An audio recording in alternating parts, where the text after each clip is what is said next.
We have the first case, at least in the UK, of a woman being arrested for cyber farting. And yeah, she was sending farts online to somebody. We'll let our official attorney, Lisa Lanier, break it down because this is ridiculous. Good morning, Lisa. Hey, good morning.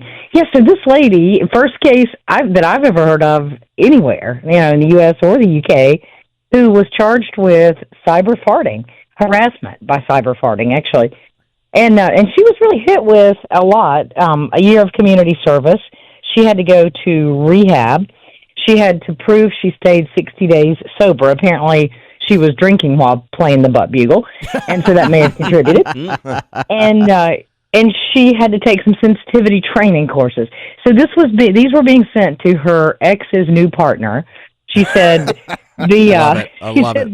She said the new partner was not treating the ex right, and she was upset about it. And so the way the court described these messages, apparently they were so frequent, the court described them as relentless. And so it's terrible. And literally, she would bare bottom, take her pants off or down or whatever, put the camera right there and blast the bugle. So yeah, it was bad. She would send the fart? Is that what's going on? Yeah, she would video that and then send that to the new girlfriend. Here's the thing. Real Don't quick, you love it? Lisa. Isn't there reasons on social media or our phones that they allow us to block these types of things? And if they just block those types of things, why the arrest of the farter? Because they could have just blocked it.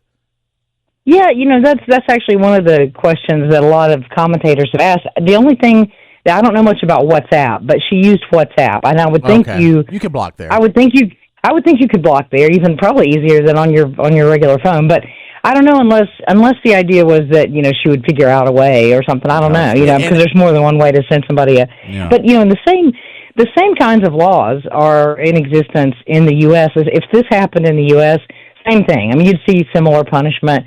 It's for a few years ago, we didn't have laws that really kept pace with the internet and the kind of the proliferation of this kind of thing. But now all 50 states have cyber stalking, cyber harassment, cyber bullying laws, and there's federal laws that apply. Because when you do this, you're using a federally regulated form of communication, and so you can actually be charged with federal crimes too. Oh my gosh! So how many cyber farts can you send someone before you're probably in trouble? I got another threshold. There's no magic number, believe it or not. That's never been legislated, but it's considered to the point where it makes someone distressed. That's the issue. So I think the assumption would be 1 or 2 would not be distressing. Would 3 or 4? I don't know. I think you start. The more times you send, the more likely it is that you're going to be considered to be stressing that person out. Yeah. So they have to tell you, right? They say, "Hey, I don't like this." Like if you just keep sending them, but they don't say anything, are you okay? Because Plus, real quick, backing up, just by the way, with this guy, his new girlfriend is sending these farts. I'd be like, "You're disgusting." To his new girlfriend, right? Sending. His new girlfriend is sending farts to his ex-girlfriend. What? Right? Right, and that's not right. Yeah. And so you wouldn't think that would be a way to impress your ex, right? No, I'm defending you with my farts. I don't understand. The thing is, we have these stalking laws, and you said the federal crime. I thought a lot of I didn't realize how the FCC or whatever is really not in. I don't think they have a lot of control over websites and sites like that more than they do, let's say, television or something like that. But you're saying they have enough control where it's a federal crime. Is that what you're saying? I thought they didn't have that much control, the federal government. No, it's not. It's not the FCC. It's actually it would be the FBI or it would be. So it's a federal crime to use interstate communication. Oh, I see. Okay. Methods, even if you're not interstate, like if you use the telephone or the internet, because those are interstate communication devices, then you implicate federal laws. Just like, with state laws, you've got, you'll get your local law enforcement. If it's a federal law, you might get, the Department of Justice or the FBI involved. And do you get a discount on your sentence because you can't smell the fart?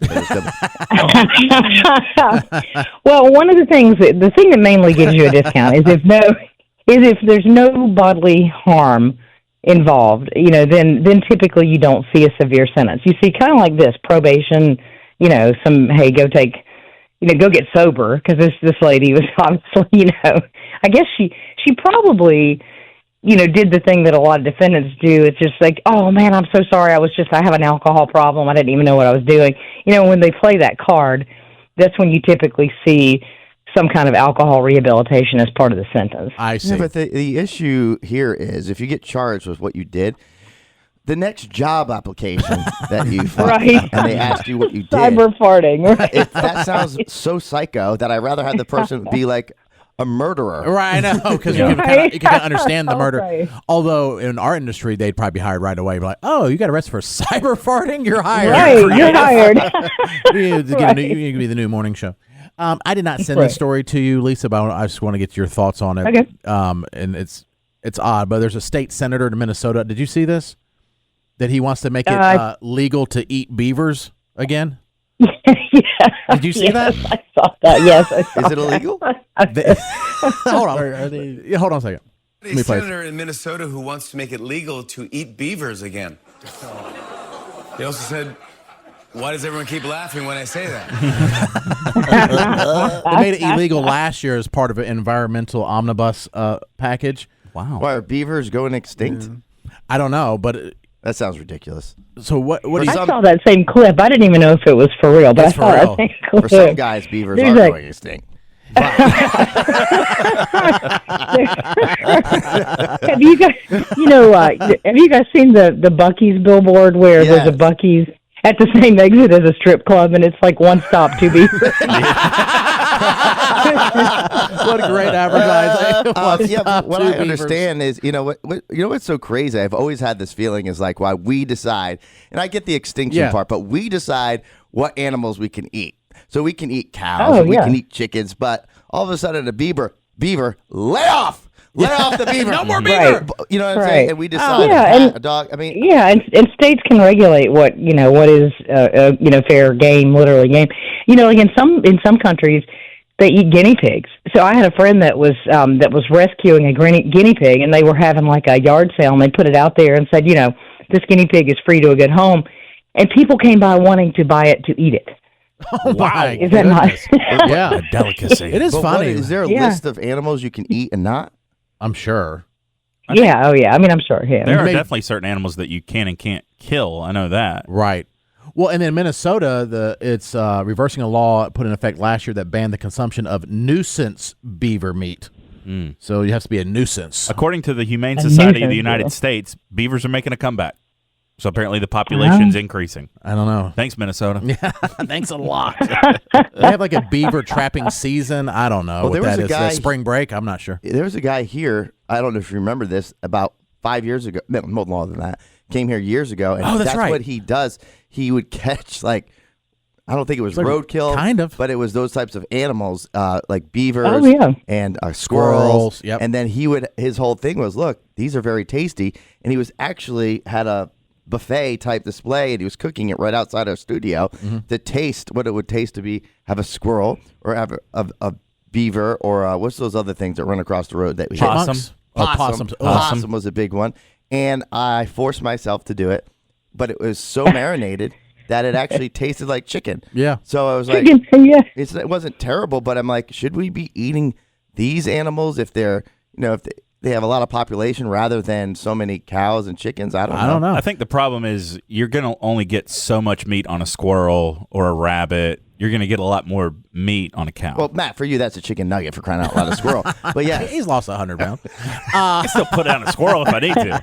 But that guy that did the cooking outside the studio, he didn't actually kill the animal, right? He picked up roadkill. Yeah, I don't know. I think that was his whole thing. Like, I made this way. There are people that go around, and if it's fairly fresh roadkill, they'll pick it up and take it home and cook it. I felt like that was his. Like that's the way he promoted it, kind of get people's attention. Yeah. But you can hunt squirrels. No, I know you can hunt squirrels. Yeah, oh yeah. But that's the thing; it has to be fresh because if it's been dead on the side of the road for a long time, you're going to get sick. I don't know, Lisa. He might have hunted some of these animals, but I'm not sure. Now, I got it. What is the strangest meat you've ever eaten? Jason or Matt or Lisa? That a squirrel and squirrel's possum. Strange. Yeah, I've had squirrel. Yeah, I've had squirrel. I've had squirrel and I've had rattlesnake. I've had elephant and giraffe. Elephant? Yeah, in You're South not Africa. supposed to eat the elephant. No, South Africa was different. Oh. It was actually like a fancy restaurant. It just wasn't illegal there. They're like, these all died of natural causes. I'm like, sure they Aren't did. they going extinct, elephants? And I had mapani worms, although that wasn't an animal. So when you guys ate, was Lisa and disgusting. Matt, when you ate the squirrel, was it like a marinated type thing, or was it just a piece of squirrel? It was kind of like, you know, I grew up on a farm, so we would squirrel hunt. We would catch turtles, gig frogs, you know, I mean, all kinds of turtle egg soup is good. Really? What is That's a weird one. gig frogs? What does that mean? Oh, Gigging frogs means that as kids, we would sharpen sticks and go out at after dusk and around the edges of like the ponds on the farms and bullfrogs. You're looking for bullfrogs and you just, you know, stab them. Yeah. Oh, like through their heads. yeah. You want to get Lisa's through. awesome. You want to get through the part of the body you're not going to eat because you don't want to ruin the meat on the frog. So you usually go by a pond. You want to try to go like kind of right, you know, in the back of the head. You can It's sharpen kind a of the best stick, place. or you get almost like a really long, skinny, almost looks like a pitchfork kind of thing. That Yeah, you can, yeah, you can just exactly. That's what quickly- I love about getting to know people because, you know, and every society does this. We put people in boxes, good or bad. Yeah. We label people certain ways, and no one fits in anything. Well, I can. and I love that. To this day, I can't figure out Lisa. No, Lanier. I can't either. I can't figure it out. It's like, She's brilliant, but she'll stab frogs in the head. I mean, it's like, I love it. I mean, there's so many different aspects, but that's fine. That's good. That makes I think you it's unique. great. It makes you unique. I can't figure it out. I would never have, took you for a frog killer. Or a farmer, or, you know. Yeah, it would be a frog hunt. I think you're a hunter if you plan on consuming the animal after. Agreed. So then you kill, Right, you right. gig the frog so that you can take it and boil it and eat the frog legs. Yeah, Luke Bryan was. Yeah, we would. I mean, as kids, we were. You know, it was kind of like Huck Finn. I mean, I grew up very much wild, like running around, and we would. Our parents didn't know where in the world we were. It was like 8 o'clock at night, and we were gigging frogs. We were building fires, and then we were cooking. We were just cooking the frog right on the fire Oh you my go. gosh. and eating them. Yeah, What age? we were probably middle school. Okay. Yeah. Yeah. I have a slight suspicion that Lisa could kick all of our asses. Mine's not even slide. I already know it. I feel pretty good about those. And I guarantee she can fire a weapon better than all of us. I know. I also saw believe I'm that. like, what? Here we are in the parking lot of the radio station during COVID going, is it that button right there? About to shoot our heads off. Yeah, I know. I think Lisa Lisa's could diving completely through the woods, rolling around, She shooting could a squirrel. completely disassemble the gun, clean it, put it back together, and the three of us would be staring at it going, Like, are we going to shoot ourselves if we try to do this? I legit brought a gun when Katie was nervous about something one time that wasn't even loaded. I never fired it. And she was like, how do you fire? I'm like, I'm not sure. I'm like, Oh no! Oh I mean, no! I'd be one of those stories where the assailant would take the gun from me and just beat me to death.